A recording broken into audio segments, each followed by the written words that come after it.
Hey, Tom here, FlipAnything USA. So I haven't been live here lately, and it's because I've been busy. It's tax time, and it's always a busy time with having a lot of real estate. Anyhow, in my last mentorship class, a lot of the students really wanted to talk more about how I manage my portfolio. So I thought I'd go ahead and share it. And I get a lot of emails in general on that stuff. But I like to kill as many questions as I can. Real quick, I want to say a special shout out to the guys in the mentorship. This is actually, I got a little list here on the left here. Josh made over 100K so far. Ron over 2 million. Liam 560,000. Eric over 1 million. Tina over 100K. Probably maybe even 200. Rich 800,000 now. Austin, by the way, Austin made his first deal today. He actually made it yesterday, but we were texting back and forth, and he was tying this thing up. That's what I do, folks. I mentor. I don't just throw you a bag of paper and say, here, figure it out. I actually help you make your deals. Anyhow, Herbert just put his fixer-upper that he just got it, just finishing up. That's going on. He anticipates making about 100 grand. Looking forward to that. We'll have Herbert on after he makes that sale. Robert in Spain, I've already interviewed him. He's made over $100,000. And actually, I need to write down Isfahan. Isfahan, he's in Portugal. He's bought two I guess we call them condos over there. All over the world. It's been fantastic. But so today, though, I'm going to talk to you a little bit about my portfolio and how I manage it. And if you have any questions, just write them in here in the chat. You can also, if you want to go further, you can put it in the comments, that sort of thing. I won't worry about taking a call at the moment. I'm kind of got my hands full. So let me move this over a little bit. Here we go. So I currently have about 180,000, something like that, of various kinds of rentals. I've got commercial, industrial, offices. I got some flex space, we call it. That's kind of a space that can kind of go either way. A person could office out of it, and or they could, they could also manufacture, do some light manufacturing. I got heavy manufacturing buildings. I have warehouse. But for the sake of breaking it down to just, 3 categories, I'll just say houses, commercial, and offices. And let me see here if I can show you. I'll just show you some of my real properties, too, here while we're at it. So look, like this is one of the strip centers I bought last. This is your normal commercial strip center. This has got, hair. This one's got a veterinary. It's got a popsicle shop. It's got, karate. It's got a vape shop. Those are kind of standard now. I got vape shops in most of my buildings, and just that sort of. They got some loaning companies that do loans, and let's see. Let's show you another office here.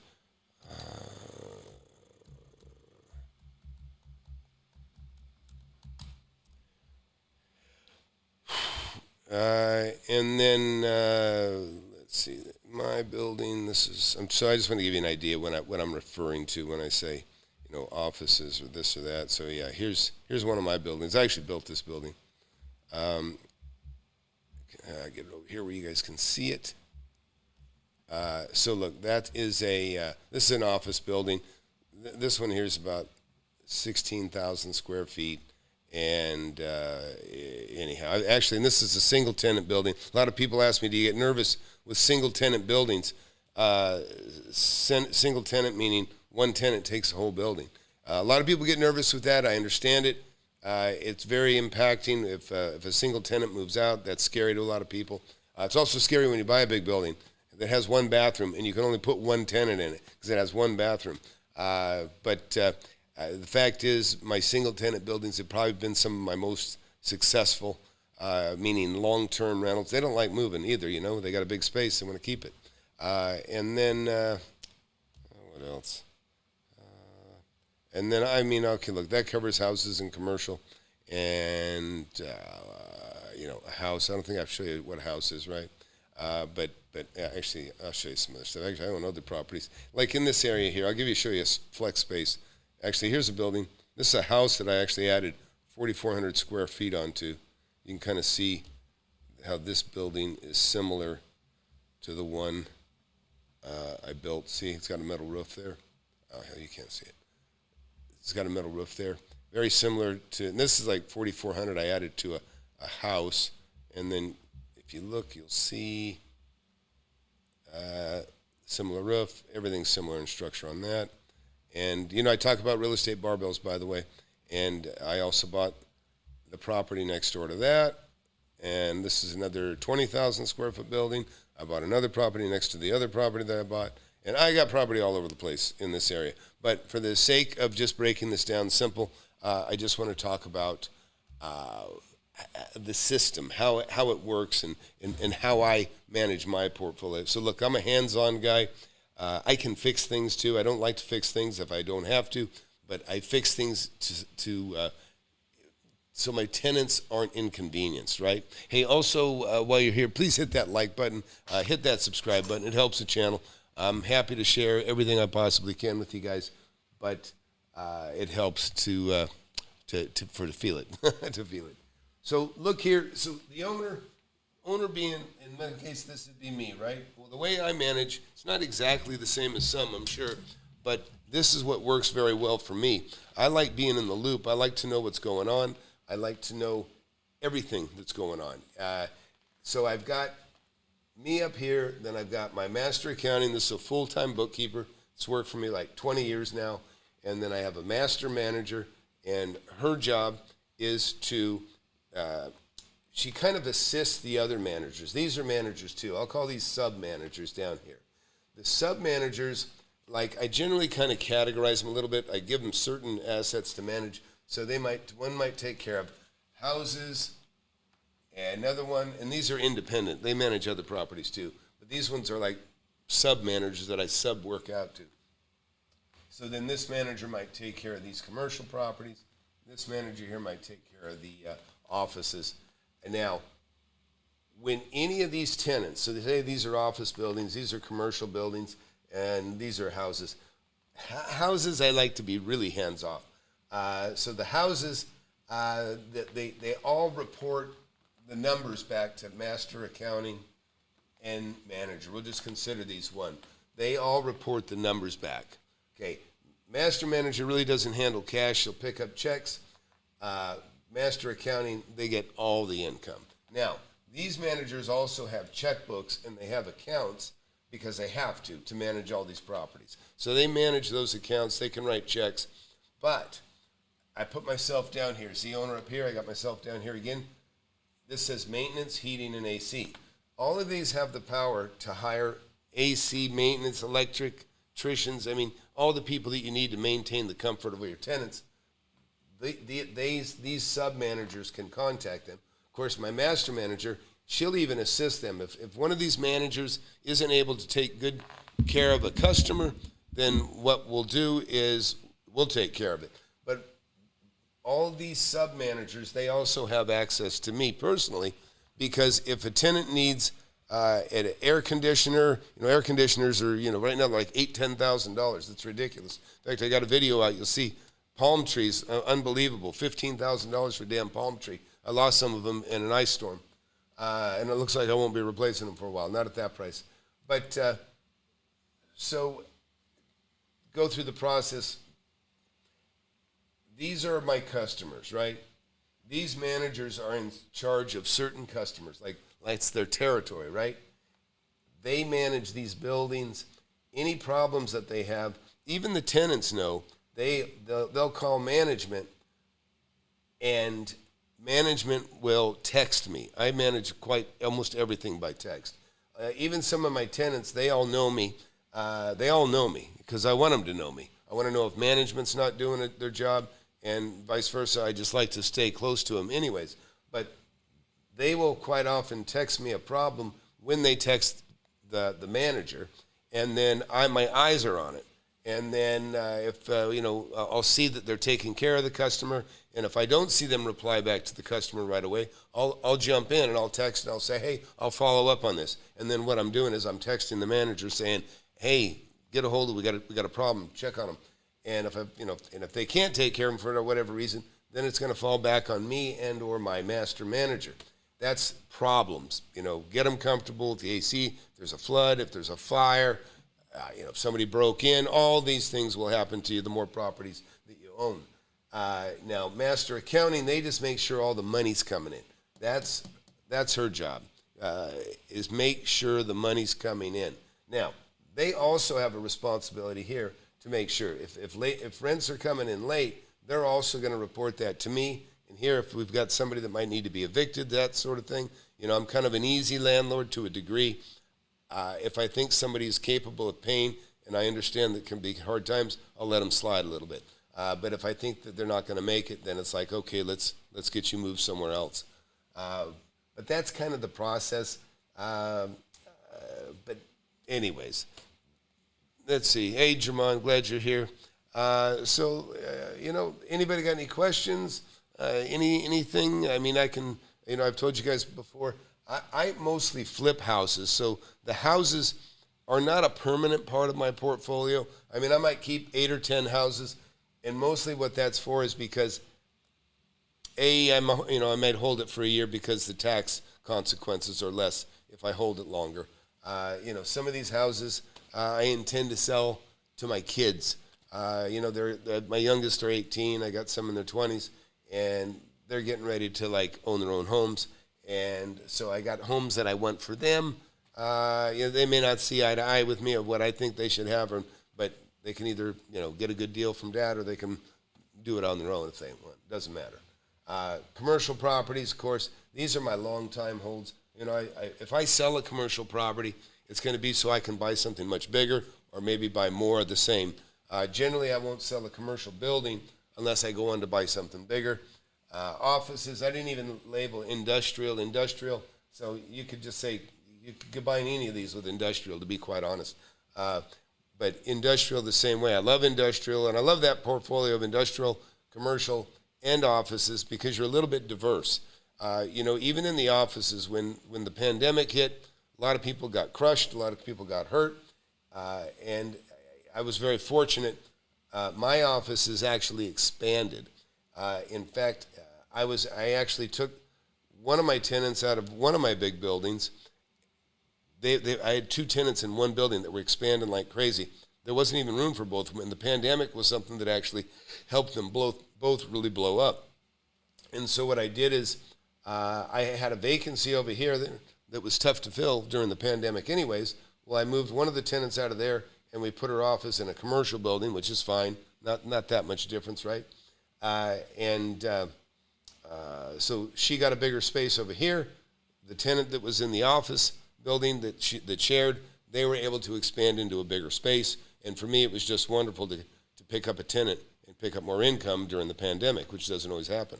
Which, by the way, I was going to open up this thing talking about rents increasing. It's terrible. I mean, the rents are going through the roof everywhere, and you think maybe as a landlord I'd be thriving on that. But actually I don't, because, part of the reason rents are going up is because the taxes are going up. They're actually over-appraising the values of many properties right now because because the shortages, create demand. And then, of course, your tax assessor, your government, it's always nonsense. They extrapolate, a small percentage of homes that have gone up in value because of a shortage, and they try to extrapolate that on the whole 98% of the rest of the market, which is unfair, and it's really punishing to everybody.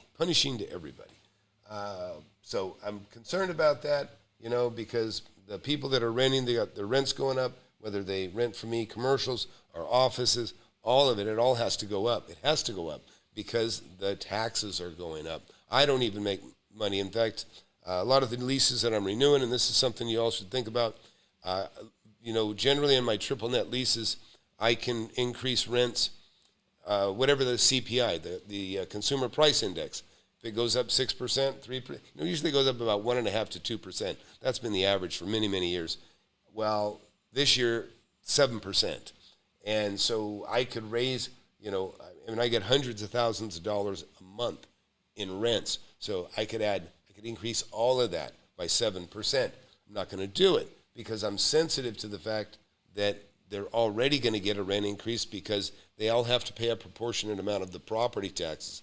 And so the rent's going up for that reason anyways. So I'll be happy to collect, if somebody's grossly under market, I might bump them up a little bit. But my whole philosophy with renting is rent a little bit under market, and when times get tough, everybody can survive it. And that's been a very good strategy for me for a very long time. So let's go to some questions here. Let's see. William O'Connor. I live in San Francisco Bay, where real estate is ridiculous. Would you invest in that type of market? Of course I would. Listen, you got to invest where you live. You got to invest where you live. People think that, things are expensive here. Hey, that just means you're probably going to make more money, to be quite honest. If I make 30% on a $300,000 home, there's $90,000, right? Well, in your neighborhood, you might be getting a $1 million home for $600,000 or a $2 million home for $1.4 million. That's how it works. That's how it works. And you might. Like I say, if you can find the deal, don't worry. And finding the deal is the key thing. And really believe me, that's how I've made all my money. Is I know how to find deals, and I also know how to close deals. And there's a lot to it. And you guys know I have a book. I'm looking for my book. Here's my book. So look, Wake Up and Smell the Real Estate. You can get it on Amazon, Audible, and Kindle. If you got an interest in real estate, I urge you to buy it. I make $7. Okay, no big deal. But seriously, people have made millions of dollars with my book now, and I'm very excited and proud of those folks that have done so. But yeah, William, don't even worry about it. Look, I got a gal in my mentorship. She's doing very well, and she's in the heart of the Bay Area, and things are expensive. If I was in that area, I'd probably kind of look towards Oakland. Oakland, I think, does a better job. They have a cleaner community. They don't have the politics aren't quite as screwed up. They don't have as many homeless as you do in other areas around there. All that stuff is, But also, to be honest, the homeless problem can be an opportunity to get somebody that just can't stand it, that wants to get out, that you may get a better deal on. So you just got to look at everything. There is no bad real estate, okay? And you'll be rich. Don't even worry about it. You just have to do the work. You have to do the work. And when I say work, it's nothing compared to working your whole life in a 40-hour job. Let's go on to the next one. Jermon, are you starting to see more mortgage brokers and loan officers walking away because of rate increases? No. No. I think there's probably a bit of refinancing going on. People are, turning to fixed loans. A lot of those guys are probably doing quite well. I can't say that I've checked with any lately because I've already got my, I got my stuff in order. Let's see what else here. Chad wrote, do you see a drop in prices coming in the near term? Thoughts on flip versus buy and hold? Listen, Chad, I always flip houses. That's the thing that I flip the most. And it's not where I make the most of my money, but I do make a lot of money doing that. I buy properties under market for long-term, like commercial, office, industrial, houses. I buy under market. I don't speculate. It's got to be worth more than I'm paying for it. There may be some value-add situations. I do that too. But, I buy a lot of houses that are perfect, where they don't need a damn thing. That's my preference. Buy stuff that doesn't need any work at all. Anyways, otherwise you become a speculator. And believe me, values drop. You see values go up like they've been going up like crazy. Guess what? They can drop just as fast, just as hard. And I'm not impacted by my rentals because the rent's the rent. But if I buy something I intend to flip, then again, the reason I flip it, pretty quickly is because if I know if I hold on to it long enough, it will see a downturn. Let's see. You guys are chatting about William stuff. Delta wrote, Tom, do you normally worry about stuff happening around the world? No. My world is about 100 square miles, to be quite honest. My real estate world, my investment world, the community, the people that keep working, the people that have jobs. I have people that have businesses, and I have people that rent from me that have jobs. But I don't have to worry too much. I worry. Obviously, I worry. I worry about a piss poor government doing a bad job. that sort of thing. But as far as me financially, my financial world is the area around me. A lot of people like to get caught up and say, oh, doom and gloom because things are suffering in one area or another. Listen, if you're in an area where there's a big car plant and they close it, you can lose your ass, you lose your job. They'll close a prison or they'll close an Air Force base. That can be devastating. If I lived in that area, I'd be worried. If I'm in my area, I'm only worried about what's happening locally in my area particularly. Now, interest rates going up across the board, of course, I'm sensitive to that. It might cause me to, sell some properties, get rid of them sooner than later. Most recently I've converted a lot of variable rate loans, which have served me very well for the last 15, 20 years. I converted some of those to fixed rate, and I'm glad I did because you're seeing the interest rate go up, and I've got a lock on a low rate. So anyways, hey, I just wanted to get in and quickly share, because I haven't been out here lately, but I've been busy, but I've been thinking about you guys. And Mentorship, I see you guys every Saturday. Nothing's changing there. So I hope you enjoyed this. Please like and comment and all that sort of thing, and hit the subscribe button if you would, and we'll see you later.